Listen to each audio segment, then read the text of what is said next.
Update tayo ngayong araw ng Sabado. So bali po malapit nang matapos yung oras natin sa pagtatrabaho. 3 o'clock na po. So update lang po tayo dito sa ginagawa natin.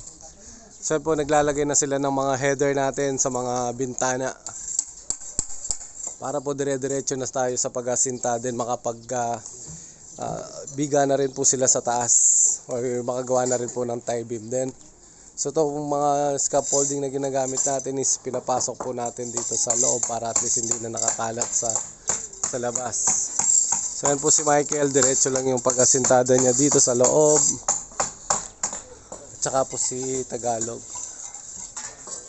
So yan po bali meron siyang bintana dito, pintuan.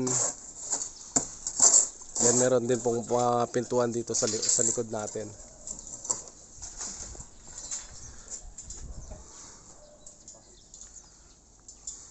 So bali dire-diretso na po itong ginagawa natin. Medyo ito pa lang naman po yung level ng ating flooring.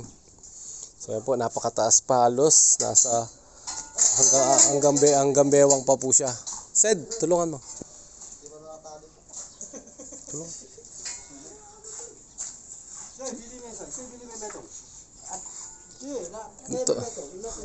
Tulungan mo muna. So yan po si Sedi, yung bago natin pong trabador din dito, si Ekong, tapos si Janjan po. So sila po yung nagtatambak dito sa atin. So bali bukas sa linggo papasok pa rin tayo para po dire-diretso yung pagtambak natin ng mabawasan po itong tambak natin sa labas.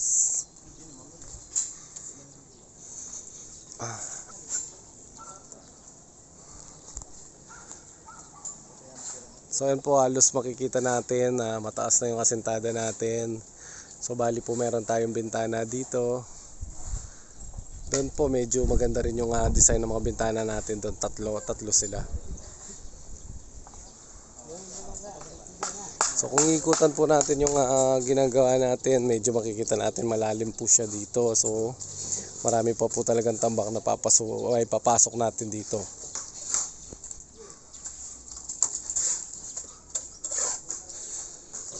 So po bali dito sa may bandang side niya tsaka sa likuran makikita po natin napakalalim pa niya. Okay. So yan po bali hanggang dyan yung ating level ng tambak natin. Sa 2, 3, 4, 5. 5 hollow blocks pa po, so nasa 1 meter pa siya. Ayan po si Michael, siya yung nag-asintada dito sa may bandang likuran ng bahay. So ikutan po natin siya.